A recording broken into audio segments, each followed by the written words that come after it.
Good afternoon, ladies and gentlemen, and welcome to the AUDIOBOOM Group PLC investor presentation. Throughout this recorded presentation, investors will be in listen-only mode. Questions are encouraged. They can be submitted at any time via the Q&A tab that's just situated on the right-hand corner of your screen. Please just simply type in your questions and press send. The company may not be in a position to answer every question it receives during the meeting itself. However, the company can review all questions submitted today and will publish those responses where it is appropriate to do so. And before we begin, we would just like to submit the following poll, and if you would give that your kind attention, I'm sure the company would be most grateful. And I would now like to hand you over to the executive management team from AUDIOBOOM. Stuart, good afternoon, sir. Thank you so much, Jake. Hello, everyone. It's really great to be with you today to talk about really what was a fantastic quarter for AUDIOBOOM. I hope you all agree. We'll get into that into some more detail very, very shortly. First of all, as Jake said, get those questions in. We'll have some time at the end for that. We've got about 45 minutes, I think, here today. So we'll do as many questions towards the end of the presentation as we can. So usual format today, for those of you that are new to the business, we'll do a quick look at the industry and the business model. Then we'll dive into those Q3 results, talk to you about those in more detail, and then take a look at our future focus and what's to come. But yeah, for those of you that are new to the business, welcome. My name is Stuart Last. I'm the Chief Executive Officer. I've been the CEO of AUDIOBOOM for just around 5 years now, but I've been with the company for 10 years, launching the business here in New York back in 2015. And before that was at the BBC running digital audio. So more than a decade deep in podcasting. I love the medium. I love audio. And just really happy to be driving this business forward. Hi everyone, I'm Brad Clark, Chief Financial Officer here at AUDIOBOOM. I've been here for 6.5 years, since March 2018. Based in London, chartered accountant, mainly focused on media organisations. Previously worked at Brave Bison News UK before joining AUDIOBOOM in March 2018. I'll be back a little bit later on to take you through a few financial slides, but until then, back to you, Stuart. Thank you, Brad. So what are we talking about today? Well, I think the first biggest part of this story is just strong revenue and EBITDA growth during Q3. The model is in full flow, and you're seeing that coming through on the revenue and the EBITDA side of things. EBITDA significantly ahead of the previous market expectation of $1.3 million for the full year. So we've seen an analyst upgrade there to $2.5 million, and we'll talk more about that across the presentation. What's driving that EBITDA? Well, it's gross margin improvement through a real focus on the quality revenue lines, and you'll see that theme running throughout this presentation. We really are focused on those higher margin revenue lines, particularly Showcase, our ad product, our ad marketplace, which is really booming at this point. We're also reducing our minimum revenue guarantee obligations through contract restructuring. We have a very stable OPEX base that Brad will walk you through. All of that is providing and starting to deliver a gearing of EBITDA. And we have an exciting Q4 ahead of us, the sports seasons, the holiday seasons, and a further boost by the US election. So let's get into all of that and kicking things off really with a look at the podcast market as it is and our business model for anyone that is new to the company. So this is what AUDIOBOOM does, right? We have a very special place and a very important place in the podcast ecosystem. Our platform sits at the heart of podcasting, and what it does is it connects creators and their content with audience and with advertisers. And without a platform like AUDIOBOOM in the middle providing that technology and that ease of use, there is no value in podcasting. So we partner with independent creators, independent podcasters. They distribute all of their content through AUDIOBOOM. It's very efficient, one-click distribution out to all of those listening apps like Spotify, YouTube, Pandora, Apple Podcasts. Everywhere where there is audience, AUDIOBOOM is delivering that content, helping those creators grow their audience. And then we bring in advertisers to monetize that audience. So we bring them in 2 different ways. We bring them in for live host endorsements that the creator reads the sponsorship or the advertising messages. And then we use our marketplace showcase to dynamically insert, to deliver live in real time advertising as well, very targeted to the audience. So joining those three elements together, AudioBoom's at the heart of it. We create real value, and we've done this now for the past 10 years. We do it very efficiently, and we do it very well. And you can see that from our results over the past few years. Our model works. It delivers growth. Over the past 7 years, it's delivered 44.1% CAGR, and that equates to around 1,200% growth to our revenue since 2017. So this is a model that we are starting to prove and have proven over the last 7 years. The model really does work. We've outpaced our competitors. We've outpaced industry growth significantly across that time. We broke even in 2021, and we've delivered EBITDA profit in 3 of the last 4 years. So again, we are showing that model that we've created is working. And we think there's a fantastic future opportunity here as well. Podcasting is a very fast-growing medium, projected to grow an average of 22% over the coming 6 years. So we can see what that opportunity looks like. If we keep pace with the wider industry, there's a $260 million revenue opportunity here by 2030. So we have outperformed the market to this point, and keeping pace with industry growth over the coming years provides significant revenue opportunity. And obviously, being a shareholder of AudioBoom is a fantastic way to be exposed to the structural growth that is happening in podcasting globally at the moment. And this work that AudioBoom has done has positioned us as the 5th largest publisher in the US. This is a chart here that I am just super proud of. I think the team here have done an incredible job amongst some strong competition to position us as the 5th largest podcast publisher in the US. You can see the big names there on the left-hand side. This is the Edison Research Ranker. There is also a Triton Digital Podcast Ranker. Again, we sit 5th in that Triton Digital Ranker, also of the top podcast networks in the US. But we also have a global footprint. We're the 2nd largest publisher in the UK, 5th largest in Australia, Canada we're 4th, New Zealand we're 2nd, Latin America 9th. So we have a global footprint, global growth, global revenue, and that's all coming together, as you'll see in the Q3 results. So let's dive into that Q3 performance and take a look here. I'll break each of these down in a little more detail. You probably know the headline numbers, but we'll go through those and give you some more information as we do. So first off, $18.8 million of revenue in Q3 2024. Really strong performance here, up 34% year on year. The growth is significantly ahead of industry projections. Again, you've seen the industry projection numbers earlier, and we continue to outpace our competitors and grow faster than the rest of the industry and grab that market share. This was the 4th successive quarter of year-on-year revenue growth following that ad market recession around late 2022 and early 2023. We rebounded from that. We're moving on past that ad market recession, and we've delivered a great revenue number here. Still some upside to come as the industry and the ad market recovers from that ad market recession. 10 to 15% pricing upside, I think, is still in there. So we have still some way to go to really get back to a healthy ad market. But I think we're doing a great job of proving ourselves as we come out of that ad market recession. That $18.8 million of revenue in the quarter enabled us to deliver $1 million of adjusted EBITDA during Q3. So that's a significant jump on the same quarter last year, a $3 million increase in adjusted EBITDA versus our loss of $2 million loss in Q3 of last year. So really moving forward when we see that higher revenue and the other parts of the business model, the gross margin improvement, the fixed OPEX there, that's gearing that EBITDA and allowed us to deliver that $1 million.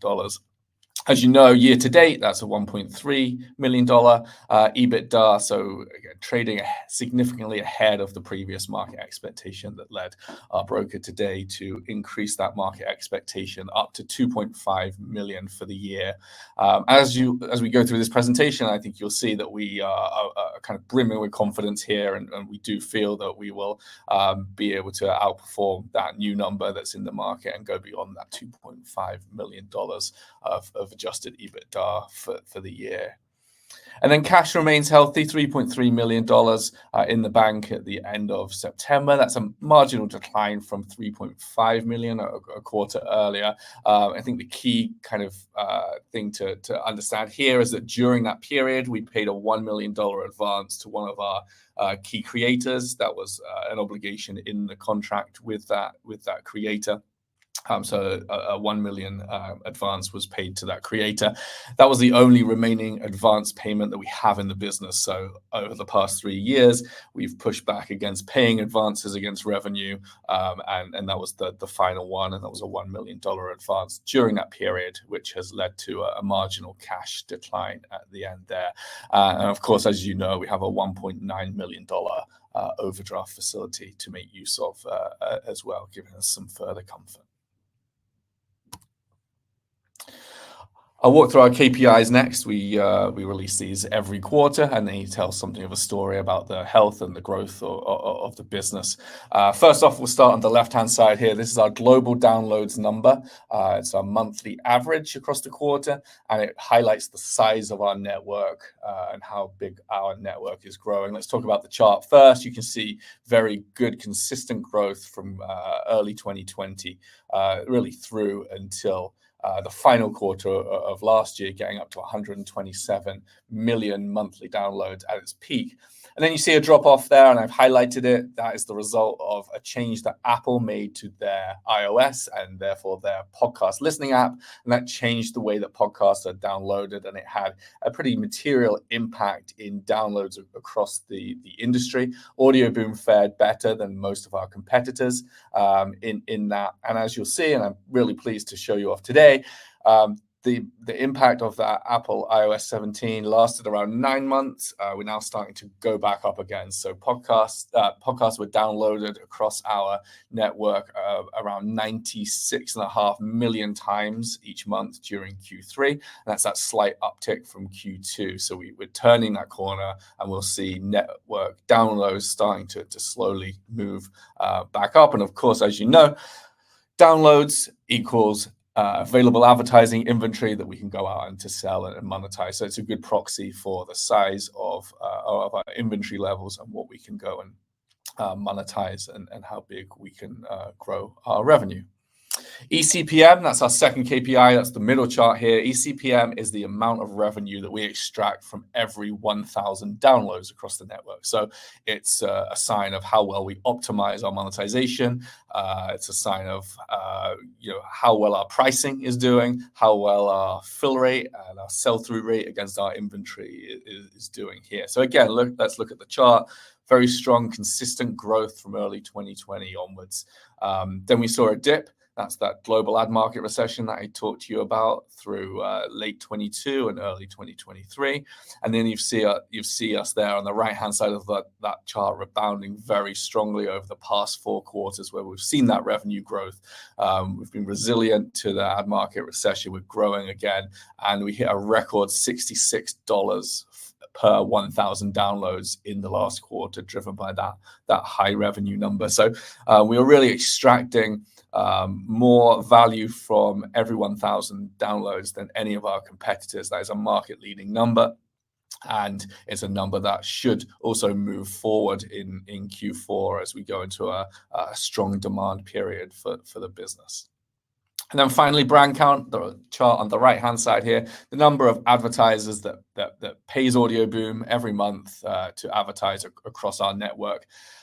This one runs back to early 2021, and again, it's strong, consistent growth across that period, going from just over 2,000 advertisers back at the start of 2021 up to 8,200 advertisers in the most recent period.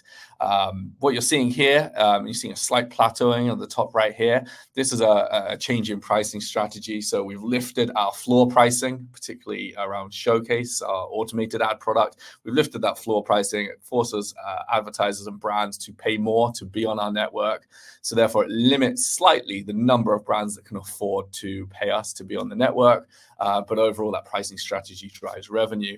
And we're seeing a tick back up here in that brand count to over 8,200 in the most recent period. And that's a sign that our blue chip brand strategy, we launched a new sales unit in-house just over a year ago, and they are working with bigger, stronger, more international blue chip brands, bringing those into the network, and you're seeing them come on board and pay a higher price to be advertising with our network. So very pleased with these KPIs, all heading in the right direction, all highlight our story, I think, very clearly, and all show that we are trending in the right direction. So today, I think the next two slides, I really do want to highlight Showcase. I talked about it being booming, excuse the pun, but it really is flying at this point. Showcase is our global advertising marketplace. We launched it around 3 years ago. It's our second advertising product. And this is a product that is ad tech based. In real time, it matches supply and demand, puts those things together, allows us to monetize our audience in a very targeted way. So to break that down a little bit further, the supply comes from all of our network content and our ad inventory. So our technology pushes all of the available ad inventory that we create into Showcase. Within that platform, we match it up with demand, that's advertising and buyers coming from our in-house team, our blue chip brand advertising team, and then also a programmatic buying ecosystem that we've put together over the past 3 to 4 years. And that's where we tap into ad networks, create automated programmatic buying arrangements with advertisers, and then we partner up with monetization teams around the world to supply us with revenue in each of those regions as well. So Showcase is putting those two things together, the supply and the demand. It does it very efficiently at huge volumes, and it allows those advertisers to target their advertising against audience, which is pushing the price higher there. That's something that advertisers want. So we are allowing them to do that, and that's driving Showcase revenue really, really quickly at this point. So we delivered $7 million of revenue through Showcase over this last period. That's almost a doubling of revenue since Q3 of 2023. So you can really see the results of that work that we are doing. What is driving that? Well, it's a pricing increase. I talked about it a little earlier. It's those blue chip brands coming in and paying higher pricing to get that audience targeting and that scale and volume that we have within Showcase. And that's led to a 68% increase in the pricing that we are seeing within Showcase. And then it's also volume. We've sold over 1 billion impressions in the last quarter. That's up 24% against a year ago. So Showcase working really well, growing and really driving things forward for us. And you'll see why we are talking today a lot about that focus on high quality, high margin revenue. So this chart at the top here highlights our revenue makeup across the business over the past few years. In 2021, the first year of Showcase delivered and contributed around 11% of our group revenue. Roll that forward to 2024 so far, and Showcase is contributing over 30%. And in Q3, actually, that contribution was closer to 37%. So Showcase really pushing things forward, contributing more of our revenue every single time. And why is that good? Well, you can see the gross margins there at the bottom. Showcase has a significantly higher gross margin than our other two revenue lines of premium ad sales and Sonic advertising as well. So real focus on Showcase, driving that forward, creating more inventory for Showcase to sell. Why is Showcase so successful? Well, I just said it, inventory growth is one of the key things there. Showcase over this last quarter has delivered and sold around 3.5 minutes of advertising per hour of content, and that's up from 2.2 minutes of advertising per hour a year ago, which is a strong increase in how much advertising is flowing through Showcase. But there's significant upside there as well, right? So 3.5 minutes, 3.6 minutes of advertising per hour. That's not a high number if you compare us to commercial radio, for example. Ad loads in commercial radio are 4 or 5 times higher than that. Now, I'm not going to push to those levels. That's going to create a bad product, a bad listener experience. But we can easily see that we could double the amount of advertising that Showcase is delivering within an hour of content and see significant upside in Showcase through inventory growth. The other thing that will keep Showcase moving and keep Showcase growing is our kind of ad tech innovation. You're aware of some of this already, but AdRip is a tool that we launched just over a year ago that helps podcasters create more ad inventory from their content. We've had great adoption of AdRip over the past 18 months. More and more of our podcasters are using that on every episode that they create, and that is driving ad inventory. Secondly, we're innovating around brand safety. So we have a set of tools that we're bringing into the business that will allow advertisers to see content that is safe for their messages and safe for them to be aligned with. That's been in particular focus around the US election season, but that will continue through, and we'll continue to offer those brand safety tools to advertisers on the demand side. And then we continue to integrate with more demand side providers, more ad networks, more programmatic partners to really open us up for more demand to increase our fill rates and to drive that Showcase revenue even further. Then we invest, right? So as you know, we launched that blue chip brand team in fall of last year, just around a year ago. We've expanded in the UK and the US with some key hires earlier in this year. And next year, we will continue to invest into that sales team. So we will hire more sales people that are focused on brand sales, blue chip brand sales, both in the UK and the US. This will increase fill rates, this will increase pricing, and we'll keep Showcase moving forward. So yeah, very happy with the work that we're doing here around Showcase. That higher margin revenue line is driving not just the revenue forward, but it's increasing our EBITDA significantly as we go into Q4. And Brad, I'll throw over to you for a few minutes to go into some more detail on the numbers. Great. Thanks, Stuart. Hi, everyone again. So yeah, let's go through these next few financial focus slides, a few new data points for you if you've listened to us over the last few sessions. This first slide focuses on revenue, gross margin, and our podcast partner minimum guarantee exposure over the last 5 quarters, following on from what was, in my view, a very strong record Q3 update this morning, very much a return to form for the company. It's great to see the company reporting its 4th successive quarter of year-on-year revenue growth following that ad market downturn, which Stuart has mentioned. Revenue growth of 34%, very impressive, driven along very nicely by growth in Showcase revenue, which Stuart was just going through in detail. That top left chart shows that revenue growth over the last 5 quarters. Graph in the top right-hand corner of the page details how our gross profit has progressed over this year as well, with a $3.3 million improvement in gross profit in Q3 of this year versus last. Significant improvement again on that metric. We can also see how that gross margin percentage has improved over the last 12 months as well, improving from 3% in Q3 of last year to 20% in Q3 this year, again representing the 4th successive quarter. The gross margin improvement on that line, another significant improvement. How has this been delivered? Well, we've of course mentioned that revenue growth over the last year, but importantly as well, revenue growth has been delivered at the same time as reducing our minimum guarantee exposure. For anyone new, a bit of background for you, to secure exclusive advertising rights to leading podcast talent, we offer carefully modeled minimum guarantee revenue shares to secure that. To secure those advertising rights. Once those MGs have been agreed, it's our job as a company to meet and ideally exceed those minimum guarantees in order to deliver the gross margin that we expect through selling advertising. For the leading podcast talent in America, where the majority of our revenue is generated, that's around 20 to 25%. What we saw during the ad market downturn were challenges with the MG contracts, whereby the deals we agreed were based on higher advertising rates than what were able to be obtained before the downturn.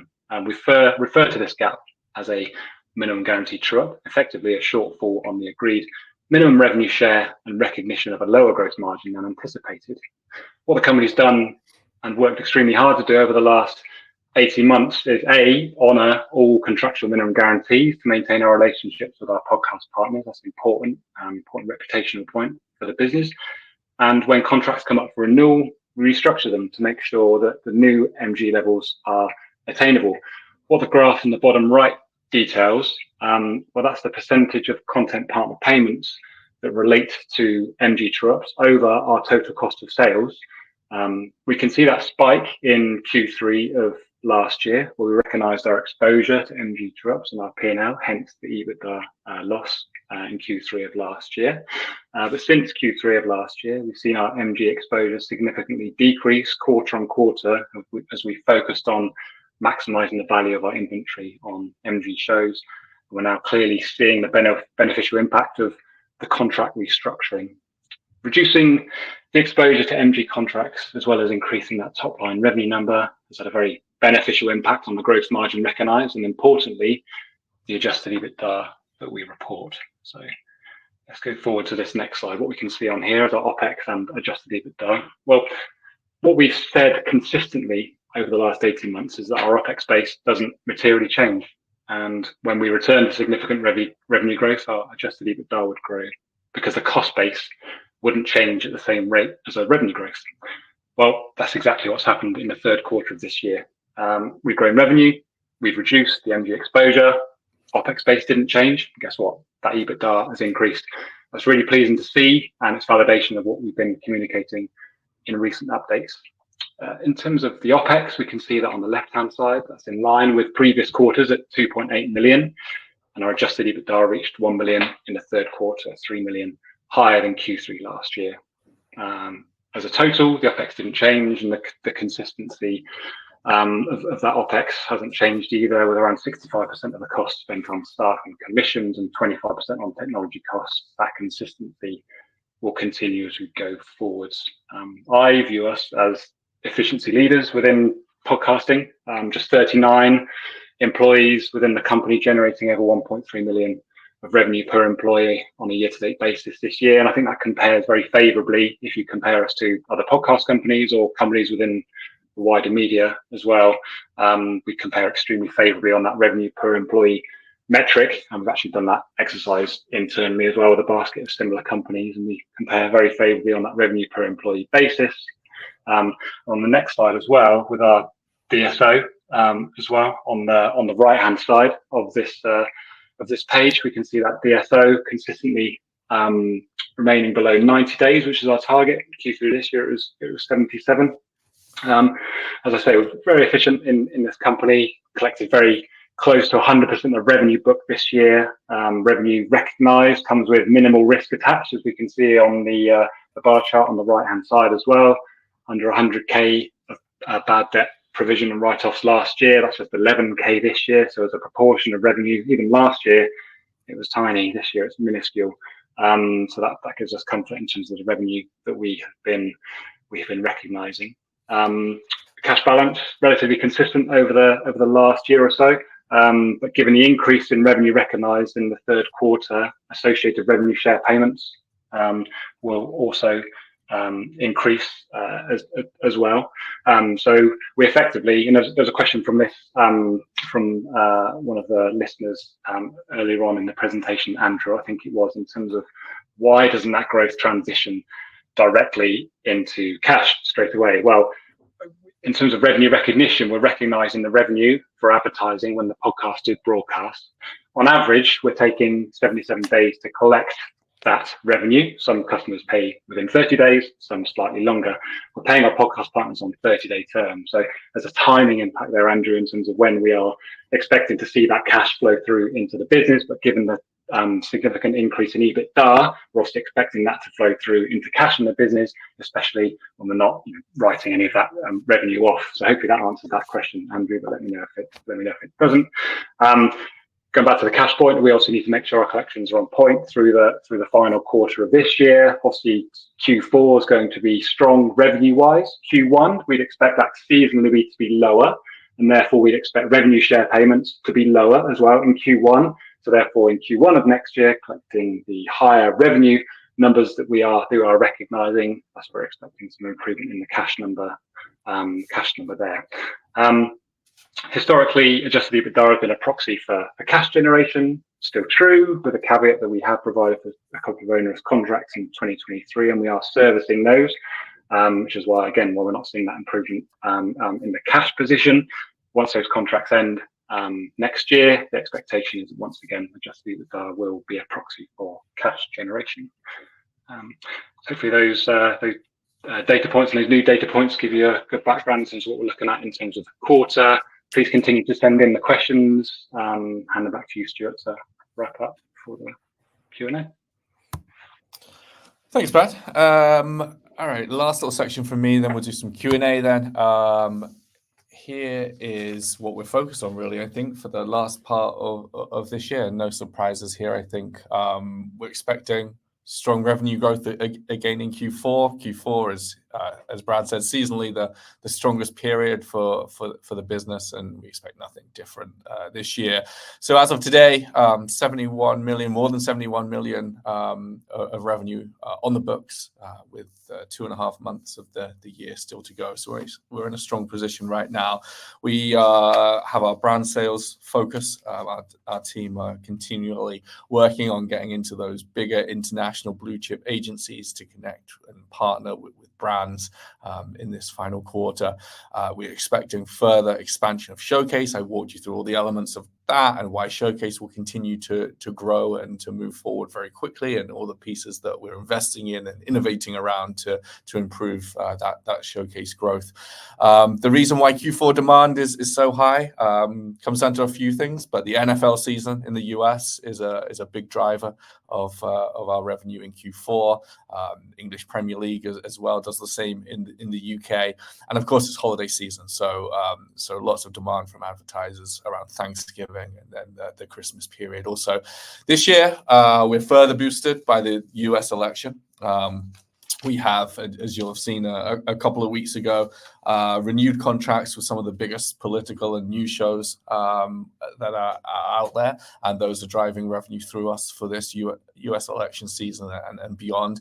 A question came in, I think, earlier, just asking, how much of our Q4 revenue is related to the US election, and if that's the reason why Q4 revenue will be higher.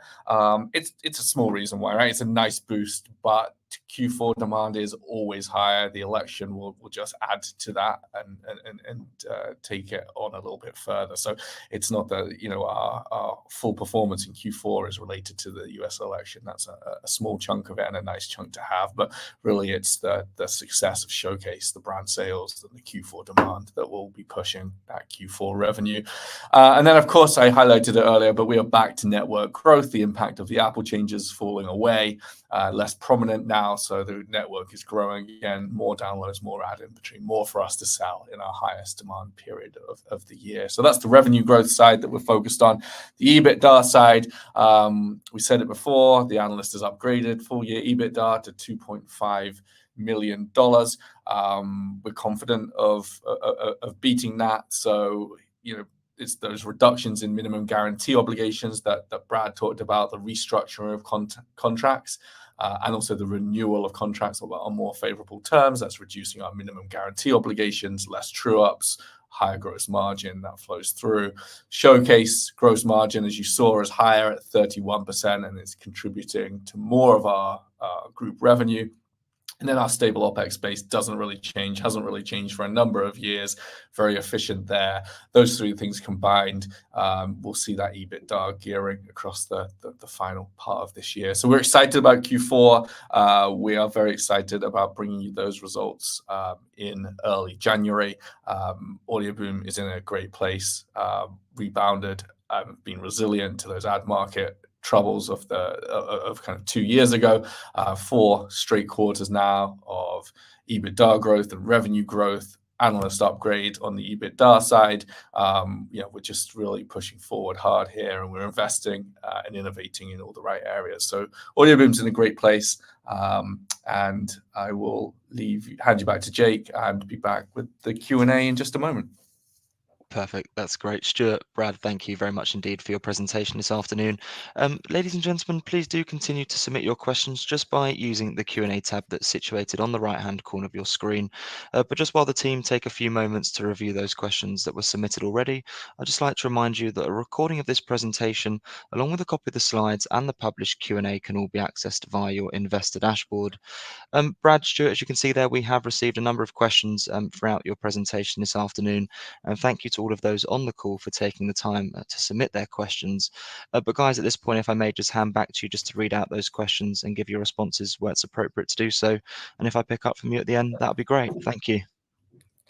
Yeah, thanks, Jake. So I think we've talked a lot about the operations of the business so far. So maybe the first few questions here, we'll pick some more corporate questions. This is probably the most popular question. 4 or 5 of these have come in today, asking about the company exploring a US listing that we talked about 3 months ago, and we talked about it a little bit on the last Q&A.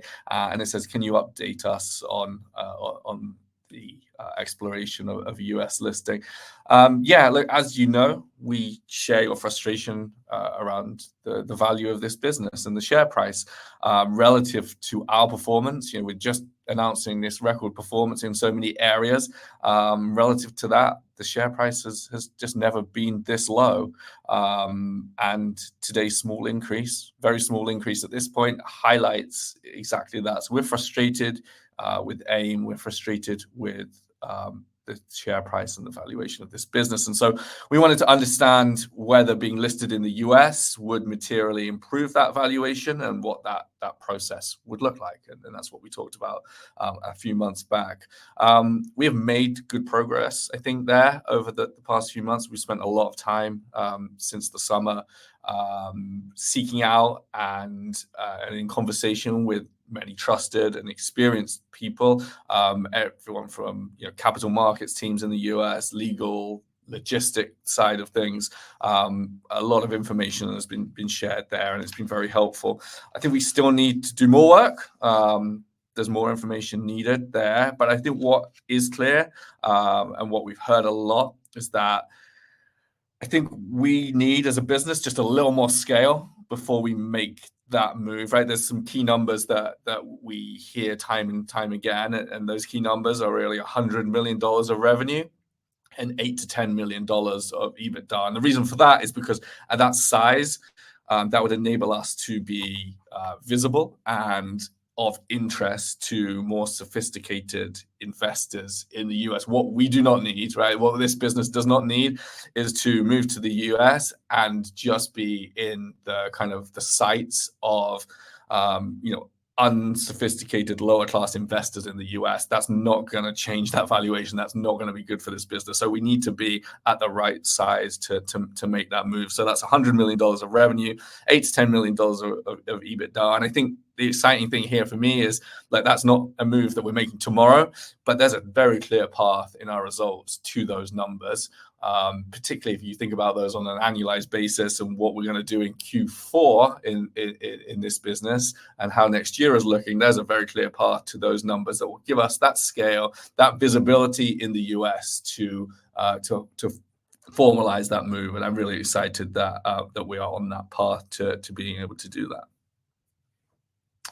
I lost who this one is from, but a question came in earlier asking us to give background on our major shareholders because there are different shareholders reported on some websites to what's on the AUDIOBOOM Group PLC website. So Brad, maybe you can dig into that one for us as well. Yeah, sure. I think that was from Gavin earlier on who's asked that question. So yeah, I mean, firstly, on that point, in line with AIM rules, we disclose on our PLC website any shareholder that holds more than 3% of the company's shares. Secondly, our major shareholders page is absolutely reflective of the company's understanding of who the major shareholders of this company are. Why anyone would think that's not the case is beyond me, quite frankly. But for background on what we do regarding understanding who our major shareholders are, as a company, we work with our brokers Cavendish and an external third party, Equinity, to conduct quarterly reviews of our shareholder register. These reviews can also be done and have been done on an ad hoc basis should there ever be a prolonged higher volume period of trading done in our shares, just to understand the movements in the register.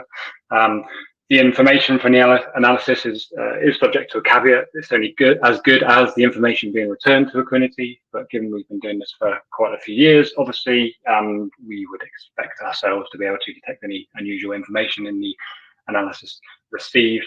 As I say, in line with AIM rules, we disclose any shareholder on our website holds more than 3% of shares. If we were to identify a shareholder who has not disclosed a movement either from below 3 to above 3% or across a percentage threshold, so from 4 to 5 or whatever it might be, 11, 10 to 11, That's at the point you have to disclose your shareholding when you cross that percentage threshold. If we identify that and that doesn't match with our records, then we would contact that individual specifically and ask them to submit a TR1 form disclosing their shareholding. The TR1 submission is a shareholder responsibility rather than a company responsibility. There's some confusion about that, but a TR1 submission is a shareholder responsibility. But the company can absolutely ask shareholders to confirm their holding, as we've done historically. But to conclude again, we conduct that analysis quarterly. The major shareholder page is updated. For any changes that we receive through a TR1 submission, and we consistently evaluate that register. Hopefully that answers the question. But if not, please email me directly. Thanks, Brad. Time for a couple more, I think. This one is, how is AI being used in podcasting and at AudioBoom? I think we kind of answered a question similar to this probably a year ago, maybe a little bit more on this Q&A session. And we said at the time, we were starting to see some tools emerge in some areas where it could be useful to the business. I think we've moved on a lot today. AI touches many parts of the business. So I'll just give you a few examples of those quickly as we don't have too long left. But in our business development, we use an AI tool that can tell us how much advertising ran in a particular podcast, any podcast in the world, and how those ads were executed, which brands were advertising in that podcast, and how the audience reacted to those ads. And that's a key part for us in being able to value that podcast if we are looking to add it to our network. So that's a very cool tool we have. We also have another AI tool that creates advertising for Showcase. So we simply take bullet points or a script from an advertiser, we put it into the tool, tell the tool what kind of voice we want, what kind of music, what kind of style the ad needs to be, and within 15 seconds, it has created a professionally produced 30-second audio ad that can start running in Showcase immediately. Just very, very efficient. Another tool that helps us, I mentioned brand safety earlier on. There's a brand safety AI tool that we have that basically ensures that advertising doesn't run in content that would be problematic for the brand. So the AI effectively listens to the content, understands the context of the content, and then it will red light or green light that content for various advertising types. So lots of different ways we are using it, more and more tools becoming available to us, lots of efficiencies being created. And when Brad talks about that low headcount that we have in the business, I do think AI will help us over the coming years kind of keep that headcount very lean and in a good place. This is probably a good one to end on then as we're hitting time, but looking ahead to 2025, where will the company be investing to speed up growth? Well, I think you can all hopefully see the impact our innovation and investment around Showcase and our brand advertising sales focus has had over the past 12 or 18 months, and we're really only just getting started there. So I think we'll invest in expanding that brand sales team. This is the unit that we launched last October, I think it was, to build partnerships with blue chip global brands. So we'll grow that. We'll add new heads, particularly in the US. Those people will be in those major agencies, creating those partnerships. One thing I think that we need for Showcase is really more supply. We've had some supply constraints. Really, Showcase is fantastic. It will deliver revenue and demand against whatever supply we throw at it. So we need more supply that will drive Showcase. So we will invest in more tech innovation, I think, to build tools that go beyond independent creators. As you know, we partner right now with independent creators. We'll look at building tools that are more of an enterprise level solution that will enable us to partner and create supply partnerships with networks and enterprise level providers. So I think that's a big step that we'll push into over the next year. And then I think we have some global growth in mind. We do a great job in the US, the UK, Australia. We're strong there. I think the next territory for us to start to optimize is Canada, where we have strong audience and inventory levels, but we haven't been as strong on the monetization side. So we'll invest there in some form to ensure that really the revenue kind of catches up with supply. So And those are the three key areas, and they're exciting to me. I think that will drive this business forward pretty quickly. All right, I think that's pretty much it for time. So thanks everyone. Back to you, Jake. Perfect, Stuart, Brad, that's great. And thank you very much indeed for addressing all of those questions that came in from investors. And of course, we will publish all those responses out on the platform where it's appropriate to do so. But Stuart, perhaps before really just looking to redirect those on the call to provide you with their feedback, which I know is particularly important to yourself and the company, if I could please just ask you for a few closing comments just to wrap up with, that'd be great. Yeah, thanks, Jake. I think what we've told you today kind of says it all. It's been a great Q3 for this business. All the numbers are really strong, records across the business.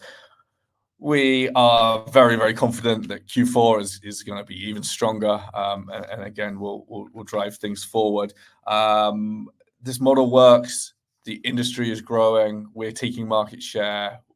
We are getting bigger and stronger every single period, and this remains just the best way for you as an investor to be exposed to podcasting, which is going through a period of strong structural growth. So, with the share price where it is now, relative to this performance, it's never been cheaper to get in and be exposed to podcasting, which I think, as we all know, is a fantastic medium, an incredible part to be part of. Perfect, Stuart. That's great. And thank you once again for updating investors this afternoon. Could I please ask investors not to close this session, as you'll now be automatically redirected for the opportunity to provide your feedback in order that the management team can really better understand your views and expectations. This will only take a few moments to complete, but I'm sure will be greatly valued by the company. On behalf of the management team of AudioBoom Group PLC, we would like to thank you for attending today's presentation. That now concludes today's session, so good afternoon to you all.